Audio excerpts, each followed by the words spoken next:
Pues hoy vamos a tocar una predicación que realmente es una predicación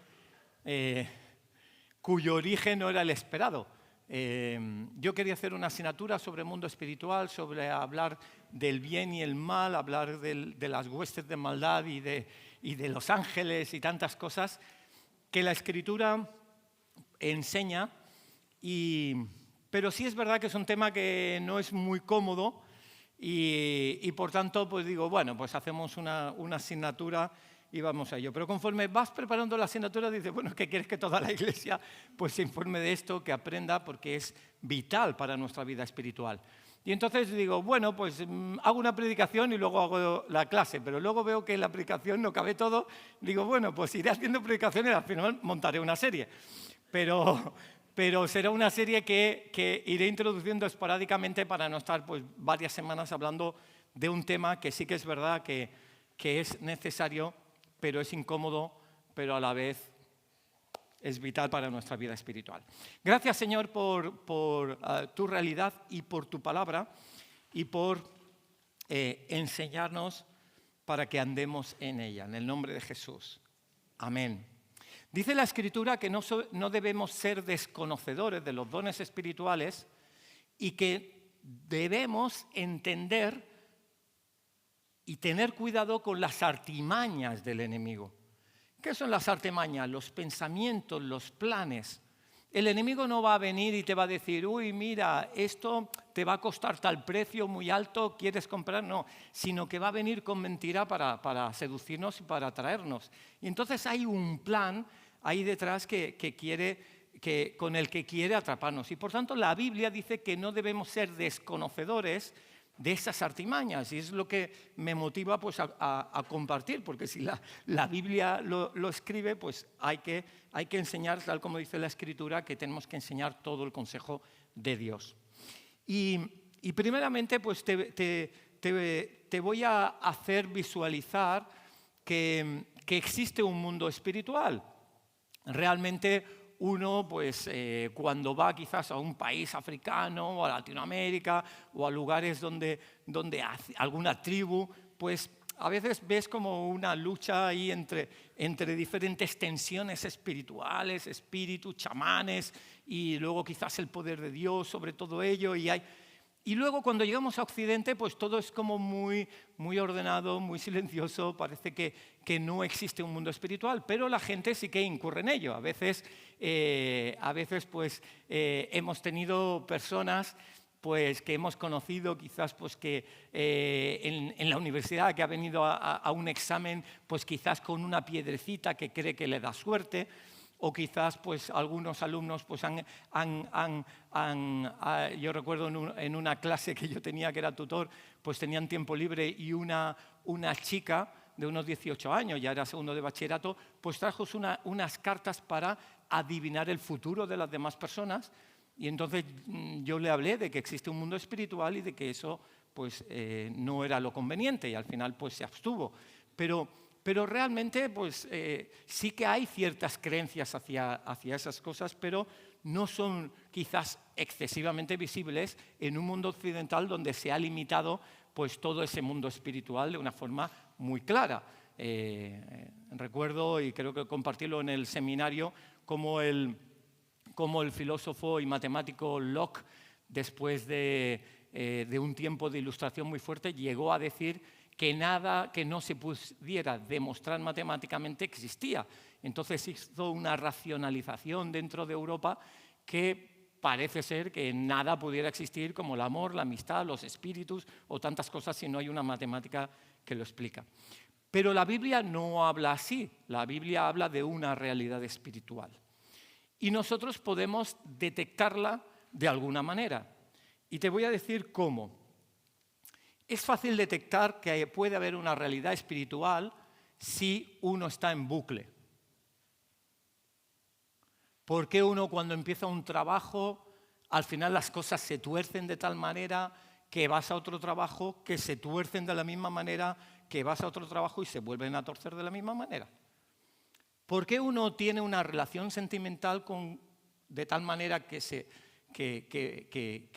que no funcionan las cosas como se esperaba empieza otra relación sentimental y de nuevo los mismos síntomas, de nuevo otra relación sentimental y los mismos síntomas. Porque una persona pues va cayendo en desánimo y en depresión y aunque parece que las circunstancias cambien, vuelve a caer en depresión y entra como en un bucle. ¿Por qué uno ve su historia pasada, genealógica, y ve pues abuelos que se divorciaron, padres que se divorciaron y uno está dentro de un proceso de divorcio? Porque hay bucles. Y es posible que esos bucles estén creados por unas tensiones espirituales internas que pueden producirlo. Y entonces nos puede llamar a sospechar o poner un poco el alerta de qué está sucediendo conmigo, aunque yo hago las cosas bien o creo en el Señor o tantas cosas, ¿no? Entonces,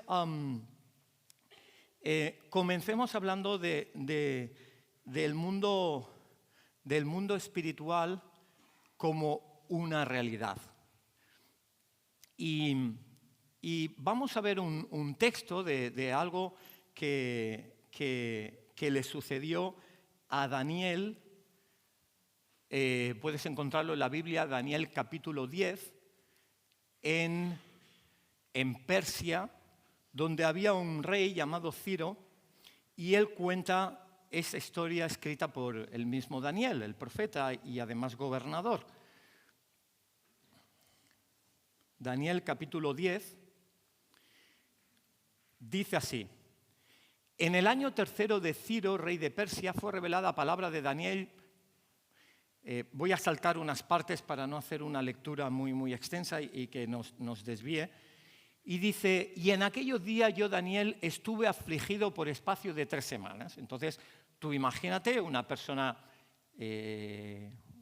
creyente de Dios, ¿vale? No digo cristiana, todavía Cristo no había venido, pero sí del Cristo futuro, es decir, una persona de oración, de fe, de profecía. Y dice que estuvo afligido durante 3 semanas, 21 días. Dice, no comí manjar delicado, ni entró en mi boca carne, ni vino, ni me ungí con ungüento, hasta que se cumplieron las 3 semanas. Y si el día 24 del mes primero estaba yo a la orilla del gran río Ginekel, y alcé mis ojos y miré, y aquí, ¡pam!, un varón vestido de lino. Es decir, él estaba orando y después de 3 semanas orando, no recibió nada. Era solo un desánimo, ayunos, espera, y de pronto, después de 3 semanas, ¡pum!, aparece un ángel. Primera pregunta, ¿por qué no apareció el primer día? Y ahora la Escritura nos va a dar la respuesta. Y dice,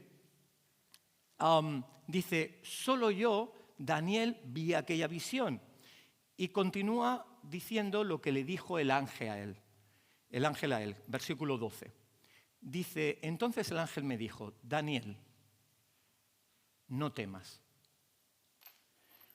porque desde el primer día que dispusiste tu corazón a entender y a humillarte ante la presencia de tu Dios, es decir, desde hace 3 semanas, dice, fueron oídas tus palabras, y a causa de tus palabras yo he venido.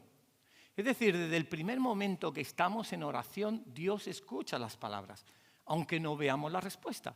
Pero ahora la pregunta es, ¿por qué no respondió antes visiblemente? Y ahora lo explica y dice,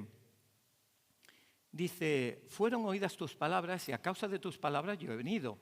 Mas el príncipe del reino de Persia, ¿quién es este príncipe del reino de Persia? Es una hueste de maldad, es un demonio, es un ser que estaba impidiendo que este ángel viniera a responder a Daniel. Dice, mas el príncipe del reino de Persia se me opuso, dice el ángel, durante 21 días. Pero he aquí, Miguel, uno de los principales príncipes, vino para ayudarme. Es decir, este ángel no tenía mucha autoridad y este príncipe del reino de las tinieblas vino embistiendo de tal manera que el ángel no podía salir de ahí. Y entonces Miguel, que es una autoridad celestial, angelical, superior, pudo contra este demonio. Y dice, Miguel, uno de los principales príncipes, lo tenéis en el versículo 13, vino para ayudarme y quedé allí con los reyes de Persia. He venido para hacerte, recordemos, el ángel está hablando a Daniel, he venido para hacerte saber lo que ha de venir a tu pueblo en los postreros días, porque la visión es para esos días. Es decir, la misión del ángel de venir a Daniel era para decirle cuáles iban a ser las profecías del futuro, que hay diferentes gobiernos, etcétera, que ya conocéis la profecía algunos de vosotros, y dice, venía a explicarte eso, pero había oposición en el cielo. Y continúa,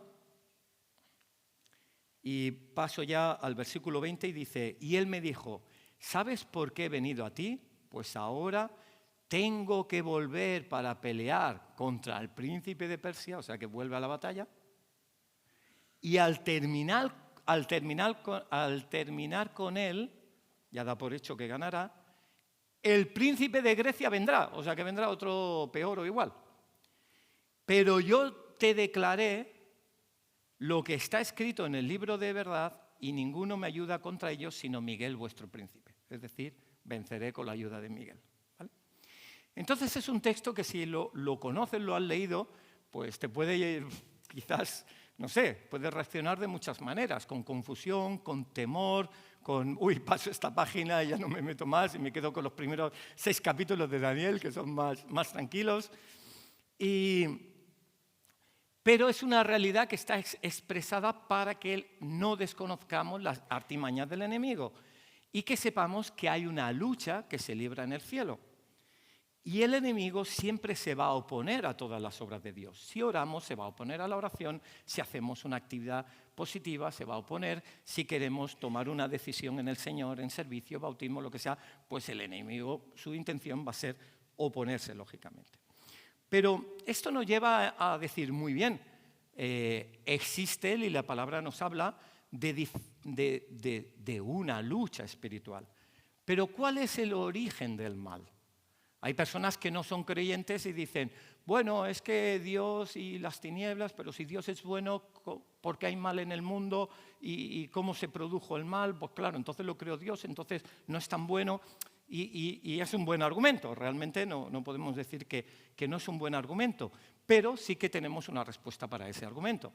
Y si exploramos qué dice la Escritura sobre el origen del mal, vamos antes al origen del bien.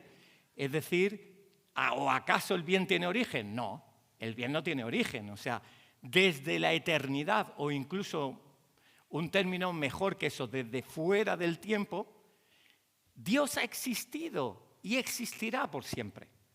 Padre, Hijo, Espíritu Santo siempre han coexistido desde que hubo relojes hasta antes de que el tiempo no existiera. No importa, no le limita ni el espacio ni el tiempo. Dios es Dios. Y luego hubo un momento que Dios comenzó el tiempo y comenzó a crear cosas. Y luego incluso viene la inmanencia de Dios. Tú dices, ¿qué es eso? La inmanencia de Dios es que Dios cuida de su creación. Hace el universo y cuida de los astros, hace la vegetación y Dios cuida de su creación.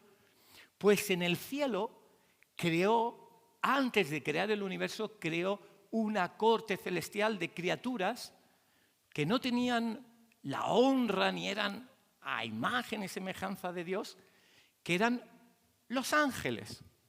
Y entonces Dios creó diferentes categorías de ángeles, querubines, serafines, ángeles, arcángeles, grandes orquestas de criaturas que adoraban a Dios, que servían en el reino de Dios, que estaban preparados para cuando Dios hiciera la creación y pudieran ayudar a los seres humanos, que pudieran estar en el universo, que pudieran apoyar a los que orábamos, que pudieran,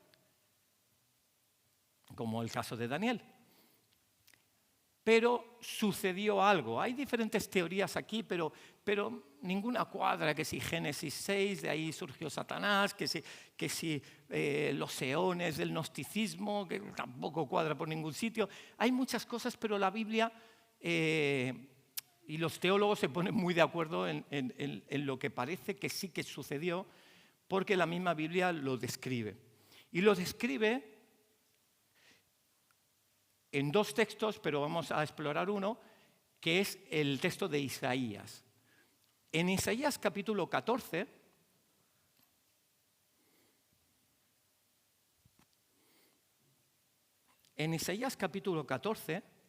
resulta que Dios está hablando al rey de Babilonia, pero está hablando en una terminología que da la impresión de que esté hablando también, no solo del rey de Babilonia, sino también del origen del mal, de este Satanás.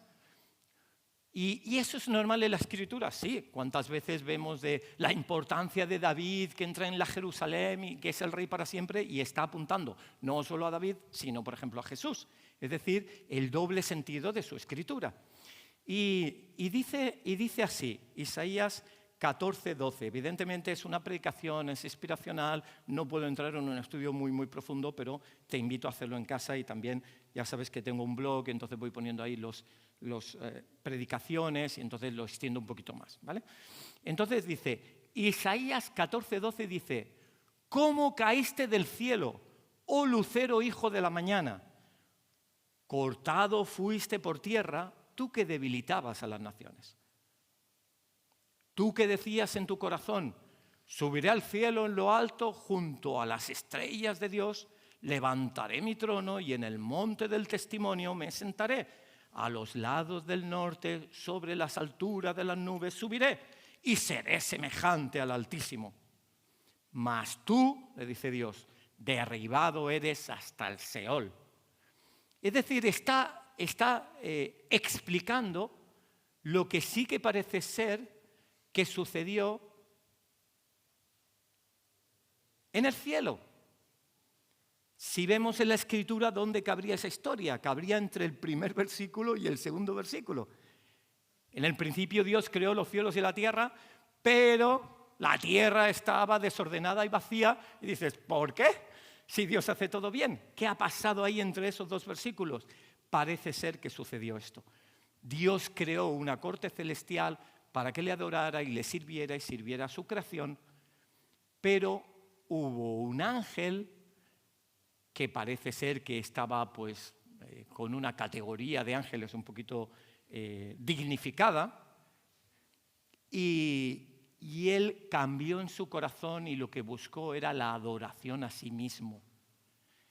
Es el primer pecado de toda la historia, que es el pecado de rebeldía, que es alejarse de Dios. Por eso damos tanto énfasis y nos encanta la sumisión, porque de rebeldes es el enemigo. Y entonces él se rebeló, y como se rebeló, no podía haber unión entre el bien y el mal, y Dios lo tuvo que expulsar del cielo. En un momento se habla de hasta una tercera parte de ángeles que le siguieron.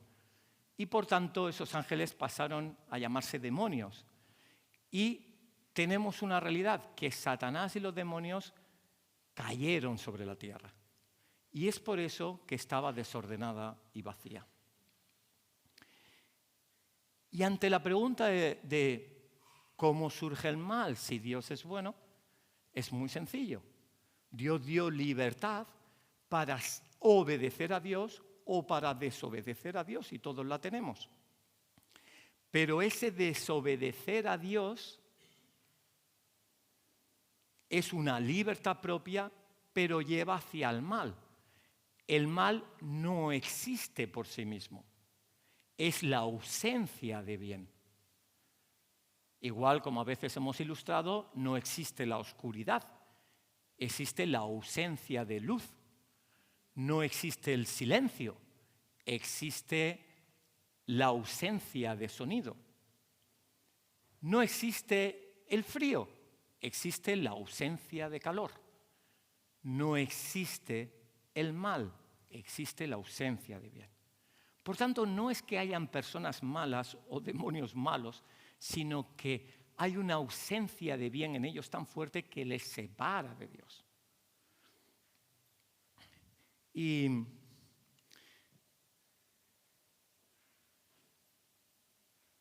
Satanás en sí, ¿qué significa? ¿Por qué se utiliza en hebreo la palabra Satán? Significa simplemente enemigo, adversario. Así Pablo dice el adversario que va contra nosotros. Y los diablos, esos demonios, pues viene de diabolos, que significa calumniador, acusador, el que acusa. Y cuenta que hay otras personas que dicen, bueno, entre el bien y el mal, pues es una lucha como el yin y el yang, a ver quién gana, como una partida de ajedrez. Y no es así, porque el Dios Todopoderoso, que es Dios, simplemente creó una criatura que se ha revelado. Y la criatura que se ha revelado, ese Satanás, no puede estar en todo lugar, no puede saberlo todo. Incluso se decía que inicialmente tenía su oficina central en una parte de Oriente Medio y que luego la cambió, pero trabaja a través de sus demonios. Es decir, piensa como si fueran personas, no con la dignidad de personas, pero sin cuerpo y como seres espirituales, entre animales y personas, ¿sí? Y ya avanzando en este tema y ya habiendo hecho un poco la introducción de dónde estamos, simplemente podríamos hacernos algunas preguntas. ¿Cuál es el objetivo de Satanás? Juan 10:10 dice que el ladrón no viene sino para hurtar, para matar y destruir. Entonces, si tú eres cristiano y vives una vida cristiana, pero hay algún tipo de miseria o de falta de plenitud, es porque quizás te han hurtado, te han matado, te han destruido alguna parte de ti. Y por tanto, Dios va a querer restaurarla. Pero Dios nos invita a no quedarnos viviendo eso como lo normal. En Efesios 6:11 dice, vestíos de toda la armadura de Dios para que podáis estar firmes contra las asechanzas o contra las artimañas, contra los pensamientos del diablo. Entonces Satanás tiene su objetivo y tiene también sus jerarquías. En Efesios 6:12 dice, porque no tenemos lucha con carne y con sangre. A veces decimos, tal persona me hizo daño, tal colectivo me hizo daño, tal director de tal empresa me hizo daño. Pero realmente nuestra lucha no es con una persona, porque todos estamos en el camino de conocer y de crecer en Dios, sino dice contra principados, contra potestades, contra gobernadores de las tinieblas de este siglo y sobre huestes espirituales. Y ahí habla de una jerarquía, como los más avanzados serían esos principados, luego las potestades, luego los gobernadores de las tinieblas y por último, pues demonios menos poderosos, por así decir, esas huestes. Y en el nombre de Jesús te pedimos, Señor, el no solo ser conocedores de estas cosas que existen y que tú revelas en tu palabra, sino también saber cómo combatir contra ellas, cómo cuidarnos de ellas, cómo crecer librando la batalla de forma conveniente para tener libertad en ti. Y solo te quiero hablar ya de 2 puntos. Y el siguiente punto sería, ¿y qué de nosotros? ¿Qué podemos hacer nosotros? Está claro que acabamos de leer que resistamos al enemigo. Incluso dice en un escrito que resistes al enemigo y huye de nosotros. Y tenemos, lo primero es ser consciente de que existe. De hecho, se dice que el mayor éxito de Satanás en Occidente es hacernos creer que él no existe. Porque entonces puede hacer lo que quiera. Es como un papá a su hijo que nunca le habla de posibles ladrones. Pues el hijo un día puede dejar la puerta de casa abierta porque no sabe que existen personas que pueden querer robar. Entonces es bueno ser consciente del mal que pueda haber. Y dice Primera de Pedro 5:8, sed sobrios y velad. Y Dios nos llama a eso, a sed sobrios y a velar. Porque vuestro adversario, el diablo, como león rugiente, anda alrededor buscando a quien devorar. Y en Efesios 4:25 dice, no deis lugar al diablo. Y me quería parar un momento aquí porque sí que es cierto que igual no buscamos intencionalmente, evidentemente, de Satanás. Sí que hay personas que en el mundo fuera del cristianismo pues puede buscar las cosas de adivinación, del mal, e incluso sentirse atraído a ese tipo de cosas. Y Dios dice lo contrario, dice, no deis lugar al diablo. Por tanto, también está hablando a ese tipo de personas. Cuando uno no conoce de Dios, está buscando qué hay de verdad en las cosas. Yo recuerdo de una familia que tenía unos abuelos y falleció pues, el varón, y la abuela comenzaba a tener visiones y hablaba con ese varón ya fallecido. Y entonces eso, ¿qué son espíritus? Buscas una medium, ¿qué está pasando? Y entonces es ir abriendo puertas al camino del mal. Y dar lugar al diablo sería tan sencillo como abrir puertas. Tú tu casa no la abres de par en par. Tú en la televisión no pones el canal, pones un bebé ahí en el sofá y te vas. Y a ver lo que sale por ahí, sino que uno es prudente para guardar lo que tiene. Sales del coche y lo cierras. Y Dios nos llama a no abrir puertas. Y la primera puerta que te quería hablar precisamente es la rebeldía. Las personas que no conocen de Dios, quizás por desconocimiento, pues pueden andar en rebeldía, y aunque sepan que hay cosas que a Dios pues parece que pensaría diferente, a uno no le importa seguir con su forma de vida porque piensa que es lo correcto y la decisión es suya, y a veces se pueden abrir puertas al enemigo. Entonces viene una segunda puerta abierta que te quería comentar, que es todo lo que está relacionado con la brujería, la santería, la superstición, los magos. Uno puede abrir puertas en eso. Quizás desde antes de ser cristiano, pues pudo haber ido a mediums o haber echado unas cartas o ir a que le lean el futuro y le lean la mano o comprar unas piedras o unas runas para ver. Todo eso es abrir puertas al enemigo. Quiere decir que de alguna manera el enemigo ha metido la mano y te ha cogido por algún sitio, que luego, aunque uno pueda seguir avanzando y decir, ya no quiero eso, ya uno quedó algo atado. E incluso uno puede pasar a ser cristiano y reconocer a Jesús, y esa atadura puede romperse al momento o puede mantenerse.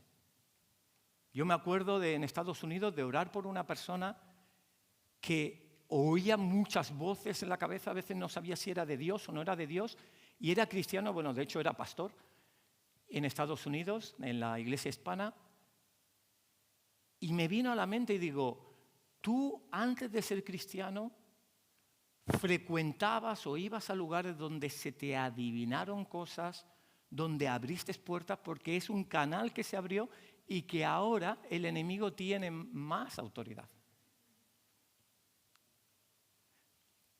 ¿Acaso quizás en nuestras casas hay libros que hablan de alguna manera de algún tipo de vampiros, de santerías, de magia?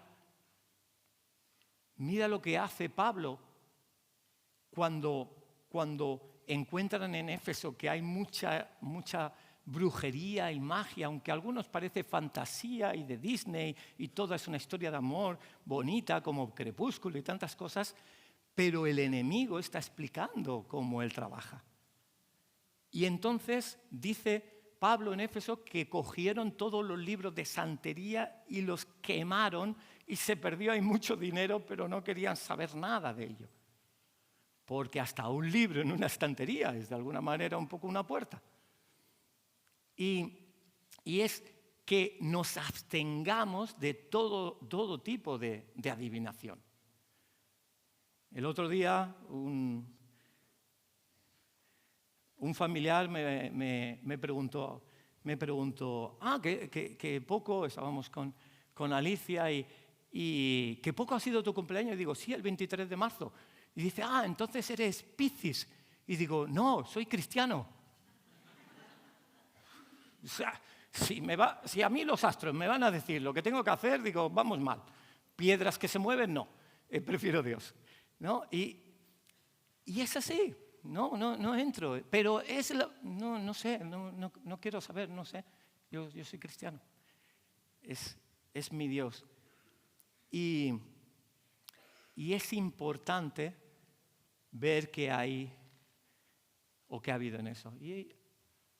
Y hay puertas que se pueden abrir en cualquier índole. Pero otra muy importante es en el plano sexual. Satanás quiere atacar el templo del Espíritu Santo. ¿Y sabes cuál es el templo del Espíritu Santo? Tu cuerpo y el mío. Y quiere atacarlo. Y pecar contra tu cuerpo es permitir algún desorden sexual. La sexualidad es para el marco del matrimonio, en orden.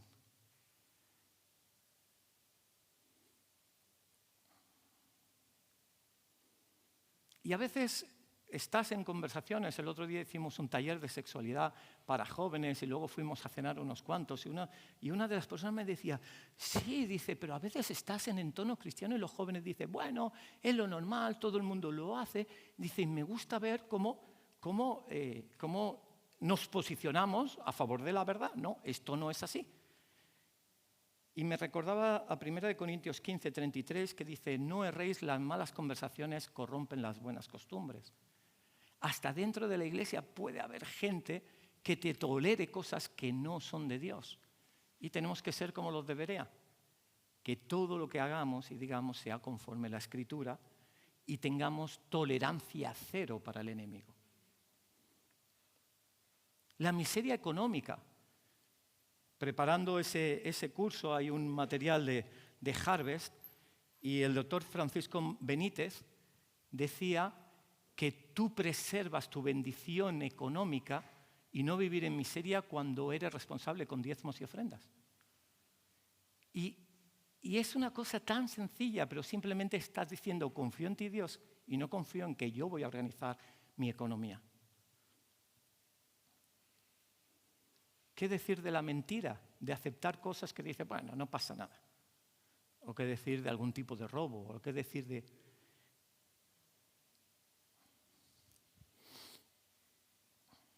Pero, ¿sabéis? La maravilla es que todo esto tiene solución. La maravilla es que Jesús murió en la cruz para traer solución en esto. No solo murió por nuestras enfermedades y por nuestro ánimo y por nuestro pecado y por nuestra salvación al cielo, sino que vino a morir en la cruz para vencer a todas las huestes de maldad del enemigo. Y así lo dice la Escritura. Hebreos 2:14 dice, así que por cuanto los hijos participaron de carne y sangre, Jesús también participó de lo mismo para destruir por medio de la muerte al que tenía el imperio de la muerte, esto es, al diablo. Es decir, Jesús, después de morir, y antes hemos celebrado la Santa Cena, después de morir en la cruz, fue su alma al infierno, fue al Seol. Y habló del Evangelio y algunos fueron rescatados al cielo desde allí. Y al haber ido a ese lugar que nos correspondía, Él tomó las llaves del infierno. Y ahora tiene poder para abrir y cerrar o enviar a quien quiera o no. Porque era una autoridad que se había tomado Satanás. En Efesios capítulo 1 dice, versículo 20 dice, el poder que operó en Cristo, dice, resucitándole de los muertos. Cuando estaba en el Seol fue resucitado al cielo. Resucitándole de los muertos, sentándole a la diestra en los lugares celestiales. Jesús fue a estar en la autoridad con el Padre. Dice, sentándole a su diestra en los lugares celestiales, ¿sobre quién? Todo principado, toda autoridad, todo poder y todo señorío, sobre todo nombre que se nombra, no solo en este siglo, sino también en el venidero, sometió todas las cosas bajo sus pies.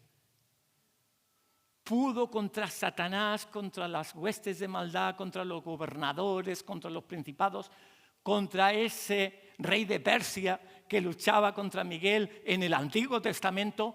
Dios tiene la victoria y la autoridad.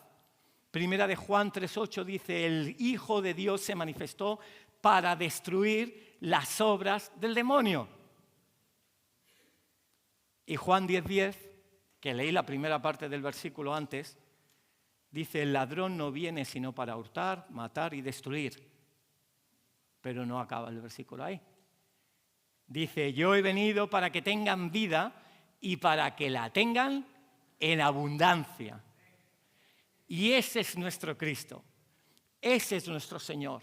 A veces es bueno hablar de la oscuridad para que brille más la luz, para que veamos el gran sacrificio de Jesús en la cruz. Fíjate que en el Antiguo Testamento no hay liberaciones de demonios, no se movía. Cuando llega Jesús los demonios saltaban, porque Él tiene autoridad sobre toda autoridad. Y Dios nos ha invitado a andar en ello. ¿Sabes una curiosidad? La semana que viene comenzaremos historia de la Iglesia y hay un relato que explica cómo era la Iglesia cristiana en Roma en el año 251. Eran como unas 30.000 personas y algunos diáconos, algunas diaconisas, algunos ujieres, algunos tesoreros. Y relata que había 52 exorcistas pagados por la Iglesia para que liberara de demonios o cuidara de que las huestes de maldad no entraran. Es una realidad espiritual. Pero podemos tener esa lucha porque Jesús tomó la victoria. Él es Dios. Y te voy a pedir que te pongas de pie, por favor.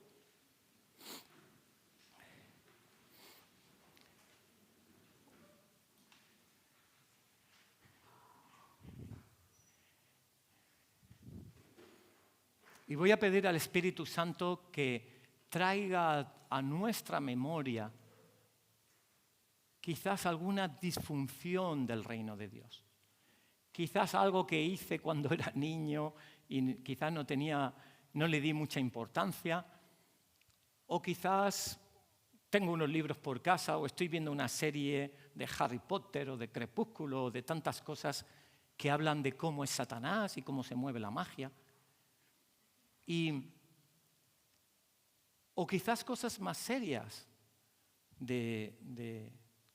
porque cuando hablamos en masa, en comunidad, es difícil que salgan, pero he escuchado testimonios de personas que cada noche han escuchado los demonios, y personas cristianas, y llevando años escuchando eso. Hay una guerra espiritual, hay una lucha espiritual, hay una realidad espiritual. Quizás estás luchando por un pecado sexual, quizás estás luchando por un tema económico de aferrarte a tus posesiones.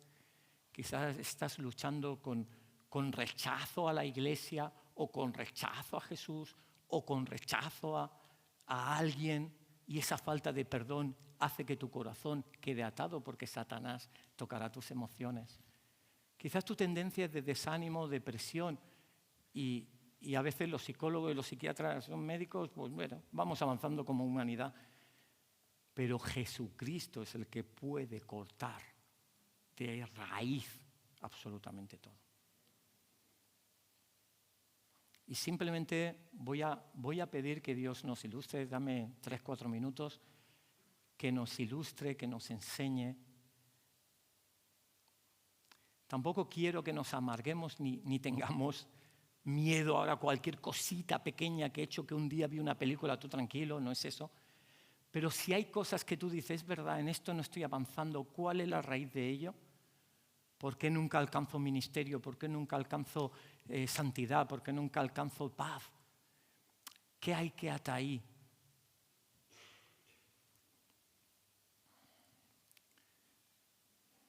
Y sí, Espíritu Santo de Dios, nos dirigimos a ti, porque tú eres el enviado por el Hijo y por el Padre para llevarnos a toda la verdad.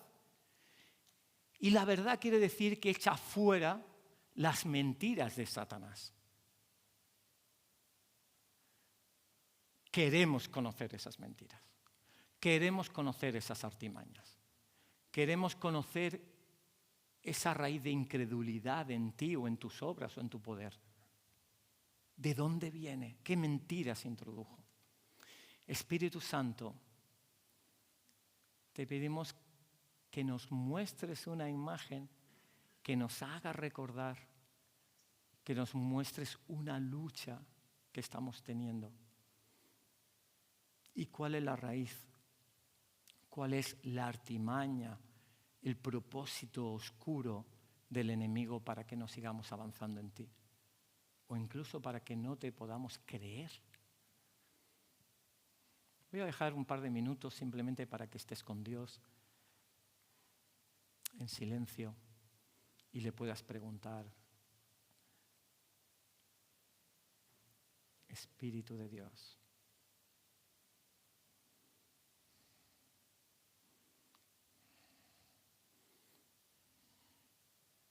¿hay algún intento del enemigo en mi vida? ¿Cuál?